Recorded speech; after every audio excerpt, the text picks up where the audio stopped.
Jonah was a prophet, and God had given him instructions to go and preach to the city of Nineveh. It was where Assyria was. And he said, I want you to go and preach to that city, pronounce judgment on this city. But Jonah knew that it was something going on because he knew that God was a gracious God, and the Israelites didn't like the Assyrians. So Jonah, being a prophet of Israel, didn't want to go to Assyria because he felt that God was going to forgive Nineveh if Nineveh repented. So he said, I don't really want to go. I want to do my own thing. I don't want to go. I don't want them to have mercy extended to them. Jonah was a very awesome man of God, but he had an attitude. He had an attitude. I don't want to do it. Once he got the instructions, I'm gonna go the other way, because this city of Nineveh was known for its great wickedness, for its idolatry, for its adultery, for just so many grievous sins, and the Israelites wanted nothing to do with them at all. So Jonah said, opposed to going to do what God called him to do, Jonah said, I'm going the other way. I don't want to do it. I don't want to go and preach against this city. It's wickedness. It's come up before the Lord, and I don't want to do it. So the Bible says, but Jonah ran away from God. He ran away from the Lord, and he headed to Tarshish. He said, I'm going to go the opposite way. Now, Nineveh was northeast of Israel, but Jonah went the farthest west that you could go. He said, I'm going thousands of miles away, the furthest west. I'm not going. I'm going all the way to Washington City. I'm going all the way to California. And I'm supposed to be going to Boston. I'm supposed to be going east, but I'm going to go west, the furthest west that I can go to get away from God, because maybe if I run and get away from God, then I'll be abdicated of my responsibility. So it won't be required of me anymore, because God don't see me, because I'm not in the place and where he called me. So maybe if I just hide and I just leave this place, then I won't have this responsibility that he's given me. He says, so let me go as far west as I can go and get away from God. And maybe he'll forget about what he's asking me to do. Maybe it won't be expected of me if I'm in Dallas. Maybe the calling won't be expected of me if I'm in LA. It won't be expected of me if I'm in San Francisco. Maybe it'll be different. Maybe he'll get somebody else to do it, because I just don't want to do it. So we talked on last week about running with purpose and running with a vision. And it's important that we run with a vision, that we run to God. But oftentimes we don't run to God, we run from God. And it's important and to understand that we're runners, but are you a runner for God, or are you running from God? Do you run to him, or do you run from him? He wants us to be runners of the vision. And it's difficult to run for him if you've been running from him. What is your purpose? What is your why? Why are you here? I got to run with purpose. But so many times we run from our problems. We run from confrontation. We run from issues. We run from those things that God wants us to confront. And it's important, and God wants to deal with it. I was reading one article, and it says, because when you run away from all of your problems, you run right into infinitely more. You create a world within yourself that must be tiptoed through and gets overturned with ease. You are a landmine of unfinished wounds that bleed again at the slightest scratch. Read that again. You are a landmine of unfinished wounds that bleed again at the slightest scratch. Because when you don't deal with what you need to deal with and you try to run away from it, you still going to have to deal with it. You find yourself having to constantly run further, harder, faster to avoid what you are carrying within yourself. Because you're running from something, but you got to realize that what you're running from, you carrying it within yourself. Y'all don't want to have no church today. The further you run from your problems, the further you run from yourself. And the harder it becomes to eventually find your way back home. Some people run out of fear. They run because they're afraid of something. They're afraid of success. They're afraid of failure. They fear failure. I fear that if I do this and it doesn't happen, then, I'm going to be embarrassed. So I don't even try it. I don't even step out on faith, because if I get into this water and the boat sinks, then, people are going to look at me funny. So it'll be better that I stay on the boat. Out of the 12 disciples, see, we talk about one person that walked on water, but it was two people that walked on water. Peter walked on water as well. He got out of the boat, and the Bible said that he walked on water until he began to look at the waves. So it's important that we get out of the boat, and so many times we don't get out of the boat because we're afraid that we're going to fall. We're afraid that we're not going to succeed, and some of us are afraid of success, that if I succeed, then it's going to be expected of me again. And then they're going to really find out who I am. So I really don't want this role or want this position, because sooner or later I'm going to be found out. Because the real man going to stand up.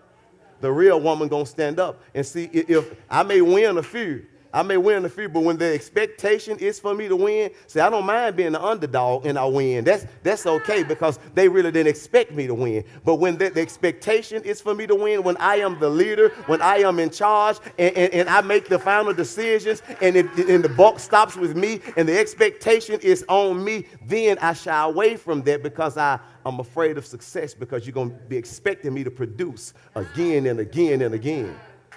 And what do I do when I can't produce? So I'm afraid of that. Don't have that expectation of me, because I may not come through, because I remember I told you I don't trust myself.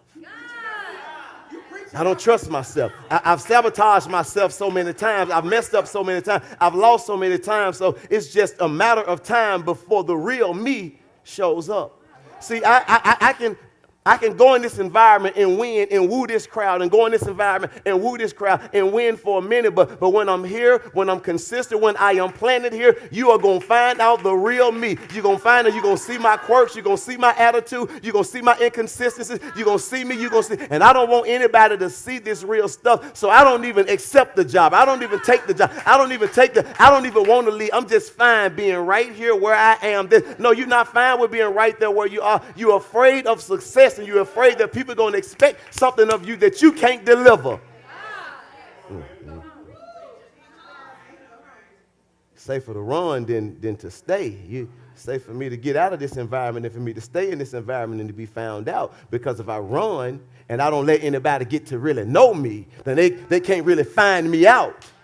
So I give them, my Lord, I give them surface conversations. That's why you don't let anybody in. It's not that you don't trust them. It's you don't trust you. You give them surface conversation, because somebody going to be deep enough and discerning enough to know that, chick, Slim, you ain't got it all together like you say. And we don't expect you to have it all together, but you ain't really all that too, And you're afraid of that. So you run. So let me go over here, and when we get a little too close over here, let me go over there. And when we get a little too, let me run on over here. And when I'm here for a little while, then let me go ahead and run over there. And then when I'm serving right here then let me run, because they're gonna find out the real me if I let my hair down, so I can't. Some of us run because we've been hurt in the past, and you're determined to not be hurt again. So I've been hurt over here, and I'm not going to be hurt anymore. So I'm not opening up myself up in this relationship. I'm not opening myself up on this team. I'm not opening myself up in this church. I'm not opening myself up on this job. I've been hurt before, and I refuse to be hurt again.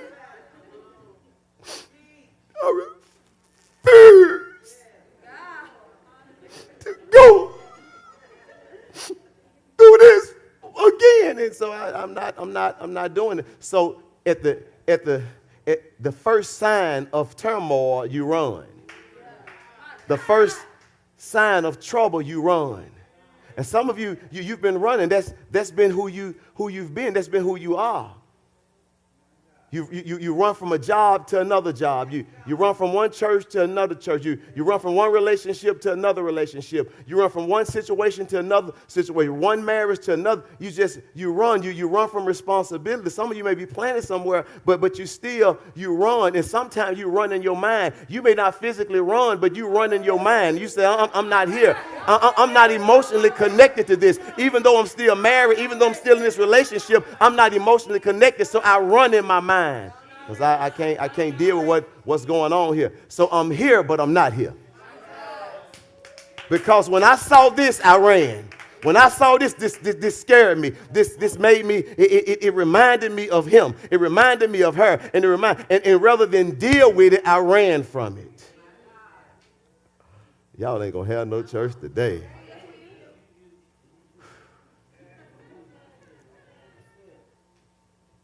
One article said, I believe that rather than seeking solutions, they see the problems as insurmountable, and rather than reaching out for help or taking time to find solutions, they run away.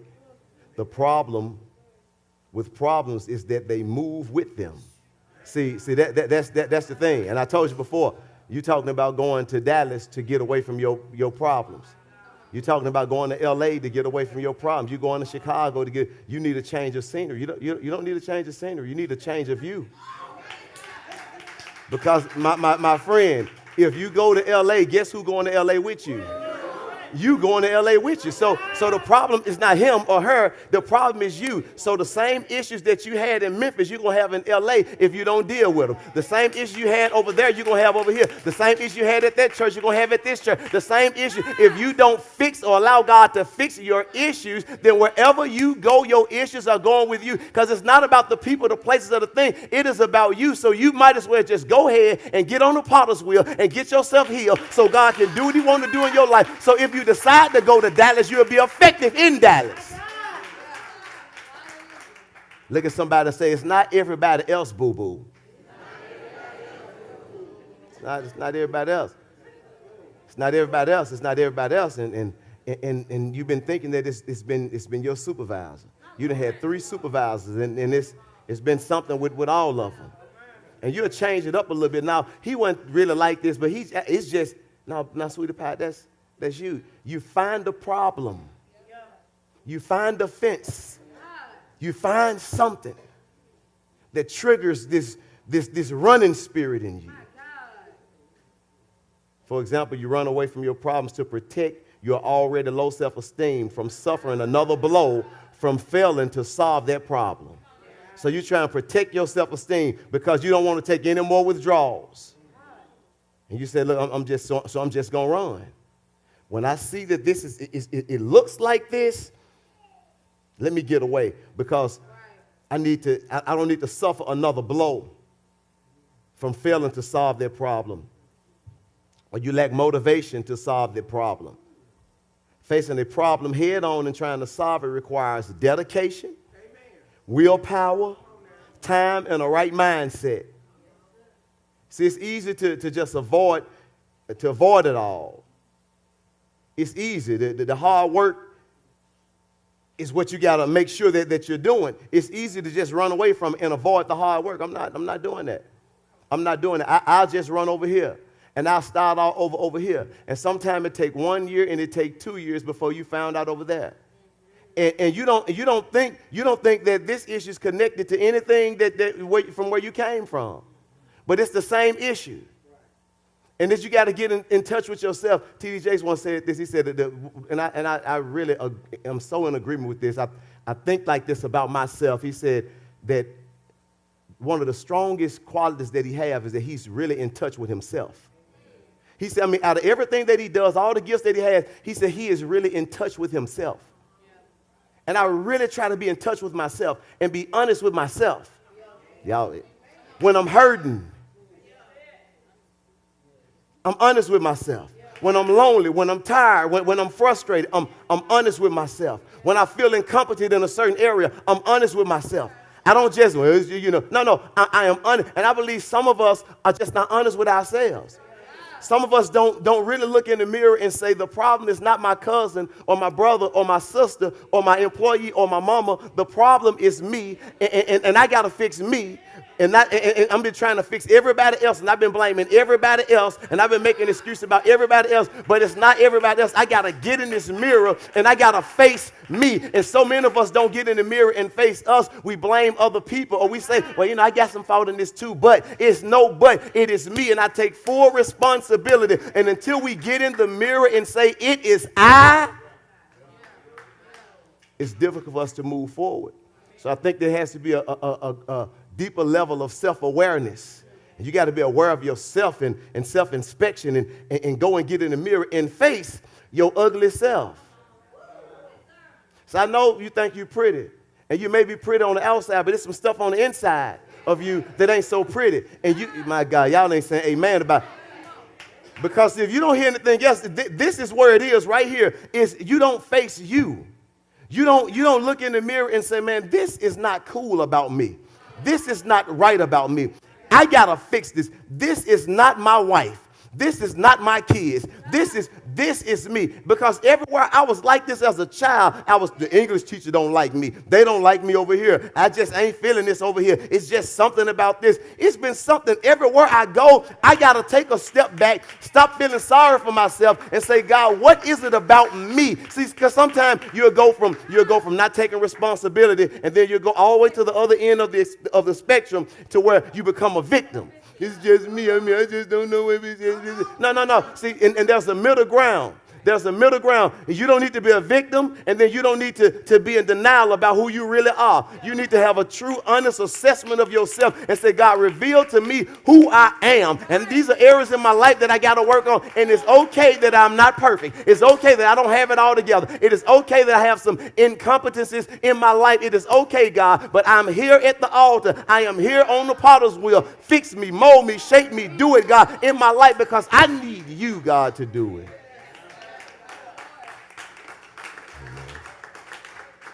Some of us, we run from God out of rebellion. So we run from our fear. We run from God out of rebellion. We rebellious about something. Rebellion is the action or process of resisting authority, control, or convention. A couple of synonyms is defiance, disobedience, resistance, nonconformity. That's rebellion, when you don't conform. When you're resisting, when you're disobedient, when you're defiant. An action or process of resisting authority, control, or convention. It's rebellion. So we run. Jonah was in rebellion. God had given him instructions, and he said, I'm not doing it. He ran from authority. He ran from control. He was disobedient, so he ran out of disobedience. He ran from Nineveh. What is this thing that God is calling you to? What is your Nineveh, the thing that God wants you to do and you refuse to do it? What is your Nineveh? What have you been called to? What is your Nineveh that God has said, this is where I want you. This is what I want you doing. But you're running from your Nineveh. Some of your Nineveh could just be, talking to some people that you need to talk to. Your Nineveh could be asking for forgiveness. Your Nineveh could be forgiving somebody that you need to forgive in order to move on. What is your Nineveh? What has God instructed you to do, but you have failed to do it? Because you don't realize that delayed obedience is still disobedience. Because God told you to do it, and he told you when to do it, but you kept procrastinating and putting it off. And this is your time and your season and your year and your month and your day and your week and your minute and your second to run. So the time is right now. That thing that he's been telling you to do and prompting in your spirit, the time is right now. Some of us miss out on opportunities of great things, of successes and opportunities because we don't run when God say run. Because you run and you think you're going to run when you want to run and do it when you want to do it. But God said go, and you got to go. And you will miss out on an opportunity that God has for you because you're procrastinating and you're waiting. So we run out of rebellion.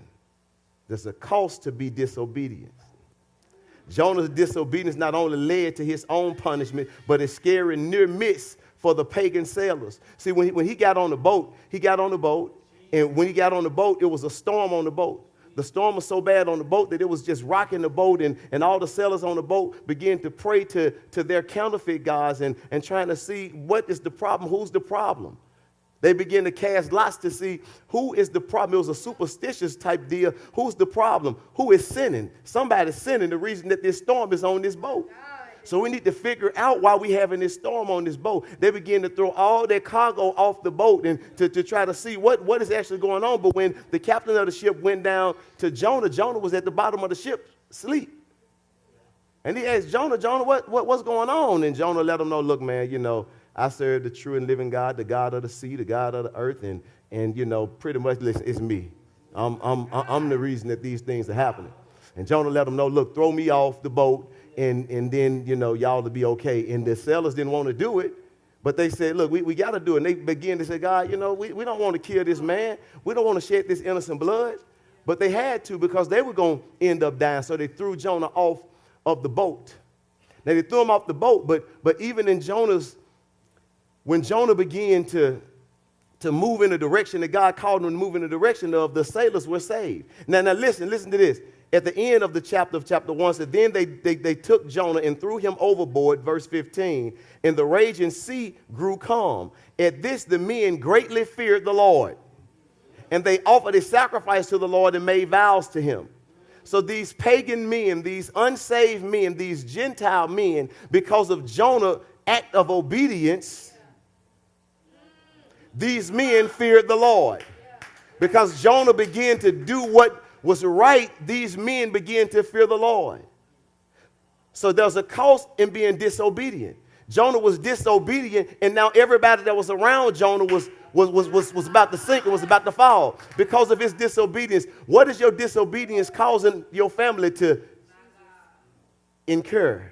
What is your disobedience causing your children to endure? What is it about you? Are you bringing pain on your family? Are you bringing pain at your job? Are you bringing pain to the church? Are you bringing consequence? What is it about your disobedience? See, those are the things that concerns me, because I don't want to bring any hardship on my family. I don't want it to be because of Achan's sin, because, Camille, when Achan sinned, everybody got in trouble. Because of Achan's disobedience, everybody got messed up. So could it be that your disobedience is causing certain things to take place? So you got to make sure that it is not me, that I am free from this. I am in the place of God. I am where I'm supposed to be in God. Yeah, thank you. Amen. Our disobedience costs not only ourselves, but the people that's around us. Listen, the mission is not about you. It's about the people attached to your obedience. It's not about you. There's other people that's attached to your obedience. So when you move, other people are going to be blessed because of your move. One guy said his harvest is initiated and seeded through your obedience. You may be tempted to quit or run away from the course, but God has equipped you with his grace to finish what he has designed and has destined for you to specifically achieve. And listen, when I say this, that don't mean that everybody go out and start a business. That don't mean that everybody say, I'm going to be an entrepreneur because my obedience is connected to somebody else's deliverance. So I got it. No, it don't mean that. Sometimes you need to go and support somebody that got a business. See, when we talk about doing all of these ministries that we're getting ready to launch, and the prison ministry that I didn't mention on the first service on last week, there's a prison ministry as well that we're getting ready to launch. Amen. And the outreach ministry, and the homeless ministry, and the sex trafficking ministry. It's not that we gonna take this on ourselves and we gonna be Lone Rangers in ourselves. We're partnering with people that's doing this. Because some people think that unless you the lead man, unless you the lead woman, that you can't do it. No. Look, I cast the vision Sunday. As soon as I cast the vision Sunday, Dr. Ben was in the back of the room saying they was already talking about this at Christ Community, how they was getting ready to get involved in homelessness, how they was getting ready to address sex trafficking and address prison ministry. All of it, we cast vision. If you keep it to yourself, you never know what God has in store. And there's people that's waiting on your obedience. Now we getting ready to meet and get ready to partner so that we can get out in these streets and do what God has called us to do. So this don't mean I'm just going to start 10 things because my obedience is connected to somebody else. So deliverance is like, sometimes my obedience is let me serve right here. Sometimes my obedience, let me partner right here. Sometimes, and so we got to realize, what is the will for my life from you, God? Got to face the ugly me. Got to face it. I got to face it. I got to face it. I got to deal with what it requires. I got to work. In dealing with yourself, you got to work. Some of us been running from our youth. We run. We got children we ran from. We run because your daddy ran from you, and all you saw was a runner. And so you became a runner. Things get too tough and things get too hard, and so you run. Nobody. Well, you don't think anybody know it. I mean, but you run. man, I can't deal with this. This is too hard for me to deal with. So I run over here. I get on a marriage, and this is too hard because I'm not used to this type of trouble and these type of conflicts because I don't understand conflict resolution. And because maybe it was when I came up, we didn't deal with conflict well. In my environment, we didn't deal with conflict well. So when conflict arises, I run from it. When problems, rather than addressing it, rather than talking about it, rather than sitting down and dealing with it, I run from it. It's too heated over here. We've been arguing too much. Maybe we need a break. Maybe we need some time away from each other because it's too much conflict. Maybe I need to change jobs because I've been reprimanded on my job, but maybe I need to change jobs. I've been reprimanded on this team, and maybe I need to change teams. Nobody gonna talk to me like that. Nobody gonna so maybe I need to just not maybe I need to have a meeting, not maybe I need to set up a meeting and communicate my intentions, not maybe we need to work this thing out, but maybe I need to jump ship. Maybe I need to run. Maybe I need to depart. Maybe I need to quit. Maybe we need to divorce. Maybe we need to walk away. Are you a runner? Is that your mentality? At the first sign of problem or the second or third sign of problem, you run away when it's not going your way, when you can't figure it out, when it get a little tough, you run and you go in the wrong direction. And God is saying, I need you to be planted right where I've placed you so I can teach you and mold you and shape you to prevent you from becoming the runner that you've been. I want you being a runner, but I don't need you running away from me and away from conflict and away from problems. I need you running to me so I can heal and fix you so you can be prepared for where I'm getting ready to take you. Look at somebody and say, are you a runner? See, it's easier to run than to deal with it. Dealing with it requires work, change, effort. So sometimes you just evade it. You act like it never happened. You think that because you didn't talk about it, it went away.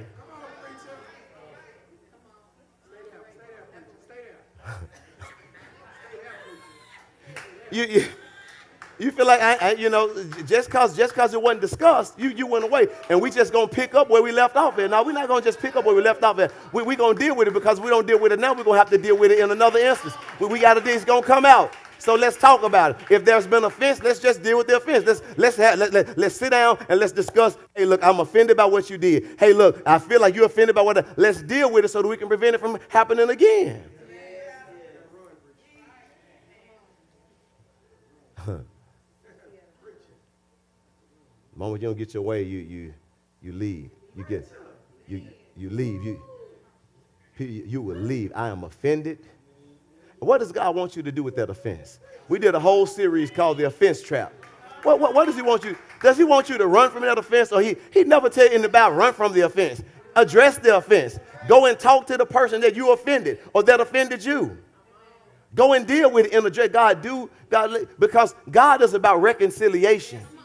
See, we're about pulling away, and we're about going in the opposite direction. But God wants us to reconcile. As a believer, I want you to reconcile with your brother. I want you to reconcile with your sister. That's what it's about. So we build up these defense mechanisms.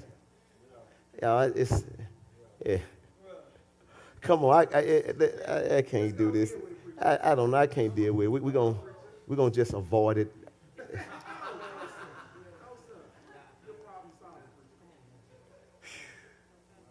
Some of us been running to sin. We've been running to drugs. Some of us been running to comfort. I want to encourage you today.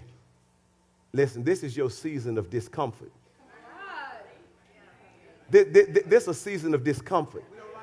In other words, you got to deal with some things that you hadn't been comfortable with dealing with.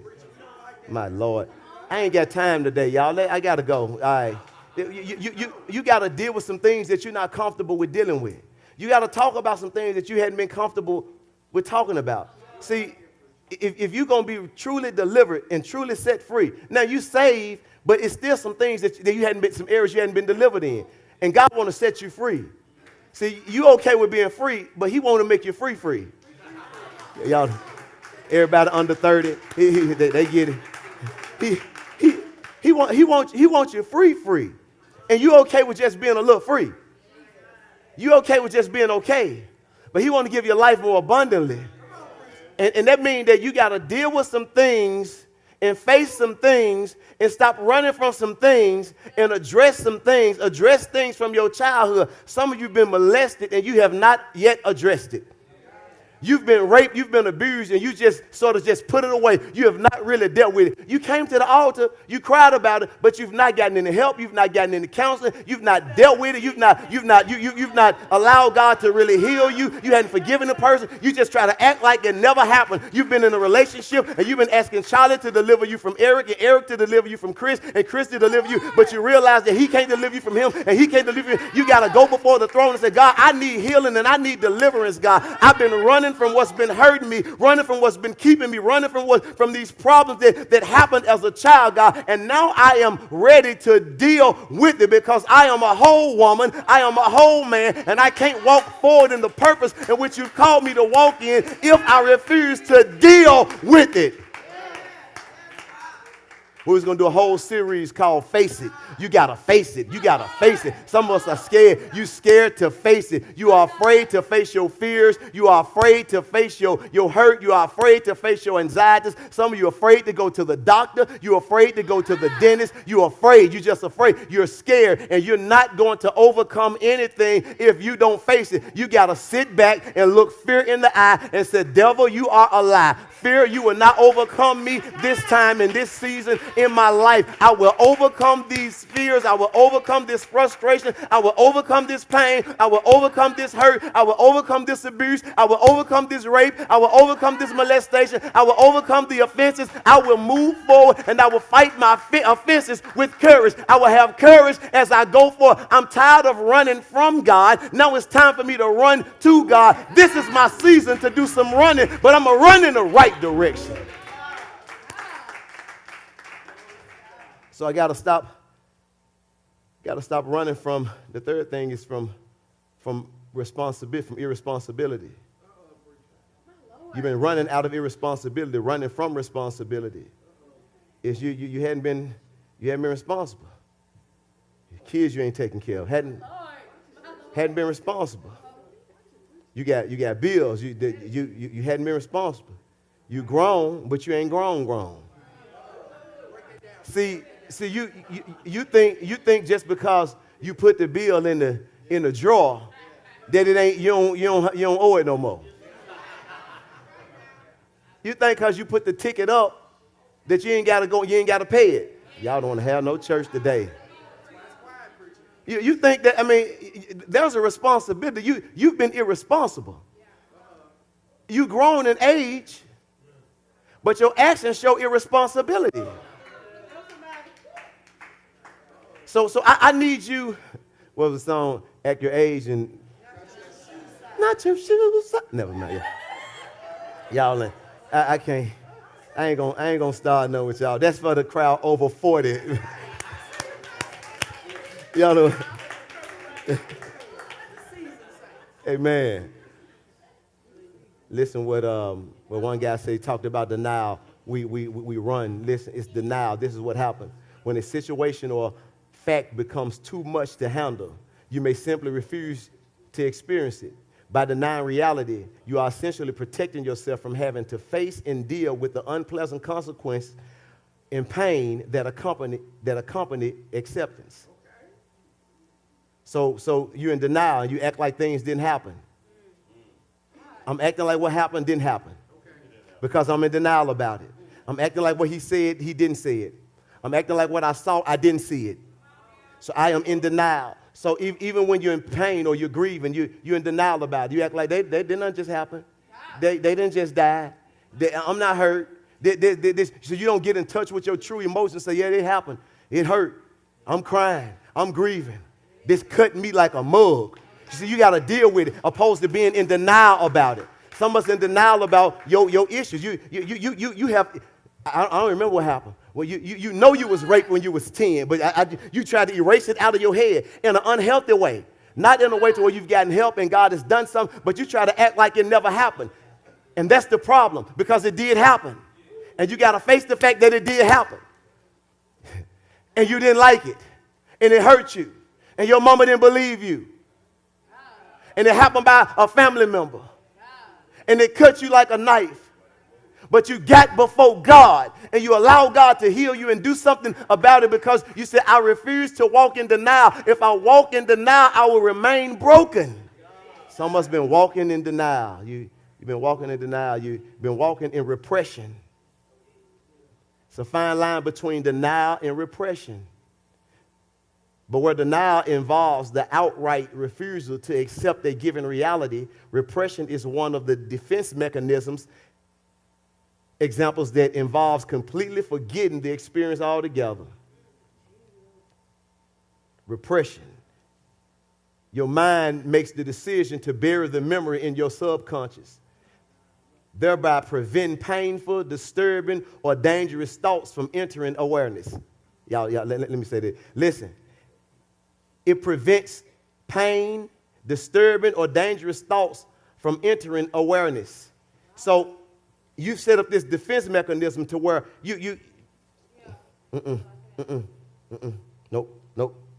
nope. It's often the case with child abuse and traumatic experiences that occurred early on in development, while regression, much like denial, may serve immediate purposes, particularly if you were tormented by a painful experience. If you do not eventually process and deal with the experience, it can have severe consequences later on in life. And then one of the ways we try to handle this is displacement. Displacement. In other words, you have a stressful day and then you come home and you take your frustration out on your wife or on your kids. Somebody else did something to you, and you don't deal with the person that did something to you. You don't set the meeting up with them, but you deal with the other person that you love the most that's around you. You get frustrated at work and you come in and everybody in trouble. It's displacement. This is the person that offended me, and so I'm taking it out on this person because this look like the same person. And so it's displacement. And so neither one of those are good. Displacement is not good. Repression is not good. Denial is not good. I got to deal with it. Instead of running from God, I got to start running to God. Jonah began to run to God. He was running from God, then he started running to God. When he got thrown off the boat, God sent a fish to swallow Jonah up. And Jonah was in the belly of the whale, the belly of the fish, for 3 days and for 3 nights. And he began to pray to God when he was in the belly of the fish for 3 days and for 3 nights, and talk to God. And God allowed the whale to get him to his destination, to get him to Nineveh. So still the place that he was running from, he ended up in that place. And then the Ninevites began to repent, from the king to the least of the person. Began to repent, put on sackcloth clothes and began to repent. And God relented. God didn't punish them because they repented to God. Because he began to move forward into where God had called him to move. So he stopped running from God and started running to God. You have to understand that God is for you. So you got to run for God. So I run to God, Roberto, then I run for God. Romans 8:31 and 32 says, what then shall we say in response to these things? If God is for us, who can be against us? He who did not spare his own son, but gave him up for all of us, how will he not also, along with him, graciously give us all things? So I got to realize that as I run to God, I need to start running for God, because God is for me. And when you realize that God is for you, then you'll be more apt to run for God. You need to realize that God is with you. So I run with God. I run to God. I run for God. And I run with God, because God is with me. Joshua 1:9 says, have I not commanded you, be strong and courageous? Do not be afraid. Do not be discouraged. For the Lord your God will be with you wherever you go. So I got to realize that I can run with God because God is with me. And God, if you're with me, God, then we can run together. So I got to run from fear to courage. I got to look fear in the face and look fear in the eye and say, I cannot be afraid. I cannot be afraid to move. I cannot be afraid to run for God. I cannot be afraid to run to God. I cannot be afraid to get off the boat. I cannot be afraid to swing the bat. It is my time and my season to run for God. There is something that he has for me. There's a purpose for my life. He called me to be a runner, but he called me to be a runner for him. I've been running from him, but he wants me to run with him and to run for him. So I got to run from fear to courage. I got to run from disobedience to obedience. I got to run from irresponsibility to responsibility. They asked Brian Tracy about responsibility. He wrote the book Goals, and he said, look, he realized when he was sitting in his apartment, there wasn't nobody coming to his rescue. Wasn't nobody helping him. He'd been looking for everybody else to do something for him, to help him out, to bring him. He said, look, I realized nobody is going to deliver me. So you got to be responsible and realize that nobody is responsible for you but you. That you got to stop looking for Prince Charming to come and deliver you and deliver yourself. You got to stop looking for somebody to come riding in on a horse to help you and pick you up and say, God, listen, it is my responsibility. You've given me everything that I need, God. You've equipped me with everything that I need. So if the church don't do it, if my husband don't do it, if my wife don't do it, if the job don't do it, they weren't meant to do it, God. It's meant for me. You put everything in me, God, to deliver me from wherever I am. He said, listen, the thing about successful people, they accept 100%, Chris, not 50%, not 80%. They accept 100%, my God, responsibility for themselves in their lives and for everything that happens to them. Y'all ain't going to church with me. They accept 100% responsibility for themselves, for their lives, and for everything that happens to them. They refuse to make excuses, complain, or blame other people for problems in their lives. Instead of making excuses, they make progress. Instead of making excuses, they say, I'm going to make progress. I'm not blaming anybody else for where I am in life. I'm not blaming anybody else for my plight in life. I'm not blaming anybody else for the divorce. I'm not blaming anybody else for the sickness. I'm not blaming anybody else for where I am financially. I'm not blaming anybody else. I must be responsible. I've been running the wrong way for too long. I've been running like Jonah from too long. I've been in rebellion for too long. God has been asking me to do this, and I've been doing that. God has been asking me to go this direction. I've been going this direction. I've been going to the furthest west, but God has called me to go east. And God, today is my day, man. Right now is my time. 2019 is my year to stop running from God and start running to God. I got to put on my running shoes and say, God, there's some work that you have for me to do, God. I've been running from this relationship and running from this relationship and running from this problem and running from this responsibility. And I want to talk about this and suppressing this and regressing this and being in denial. But God, I'm sick and tired of being sick and tired. I'm sick and tired of running. I've been a runner from my youth. I've been a runner when I was on this team, when I was on this job. I didn't know how to phrase it, but people would just say that I don't get attached. And I realized, God, that I have been running. When I didn't like something, I would run. And I feel like my cutoff game was strong, but it hadn't been that my cutoff game has been strong. It's been that I've been a runner, God, and I've been running from the wrong person. I've been running from the wrong thing, God. I've been running from you, God. I have been running from a loving God. I've been running from a forgiving God. I've been going to get healing from other people in other places and say, they can't do it. This church can't do it. He can't do it. They can't do it. It is not the responsibility of the pastor, of your husband, of your spouse, of your supervisor. It is your responsibility to pick up the spoon, to pick up the fork, and start feeding yourself, grown man, and start feeding yourself, grown woman. Pick yourself up and say, I am going to run to God. In other words, I'm running a purpose. In other words, what is my Nineveh? This Nineveh has been keeping me bound. I've been running away from Nineveh, but God has been calling me to Nineveh. Some of the Nineveh is your daddy. You got to run to your daddy. The Nineveh is your mama. The Nineveh is this job. The Nineveh is your purpose. You've been all the way in Tarshish. Some of you are in this church right now, but you're in Tarshish. You're in the wrong place. And God said, come up out of Tarshish, man of God. Come up out of Tarshish, woman of God. I need you in Nineveh. You're in the wrong place. You're in the wrong season in your life. I need you right here so you can get what I need you to get. Go where I need you to go. Do what I need you to do. There is a purpose in your life. I need you to run to me. You've been running in sin. You've been ducking. You've been hiding. You've been running for purpose. I told you, there's books in you. There's visions in you. There's plays in you. There's movies in you. There's greatness in you. But you've been running the wrong direction. You will never be able to fulfill your purpose all the way over here in Tarshish. Y'all don't want to have no church. You cannot fulfill your purpose in Tarshish. Your purpose is in Nineveh. Your purpose is in the east. But you all the way over here in the west. Get in position. Get in place.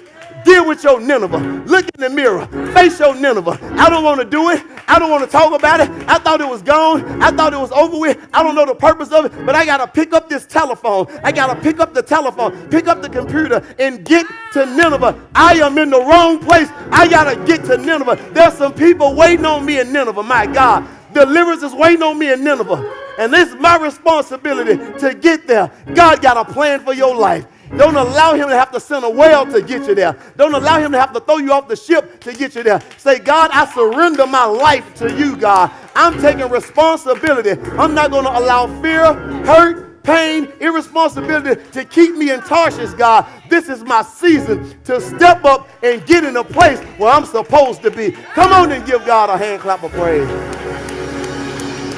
Hallelujah. Hallelujah. Hallelujah. Come on, stand to your feet with me.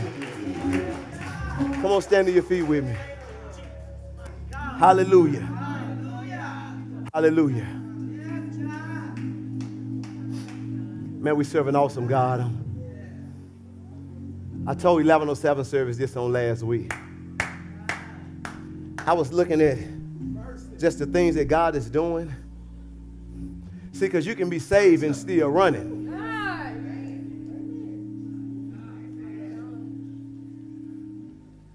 Subconsciously running. You don't know what it is. You just come on, prayer warriors. You don't know what it is. You just stop evading it. Man, and deal with it.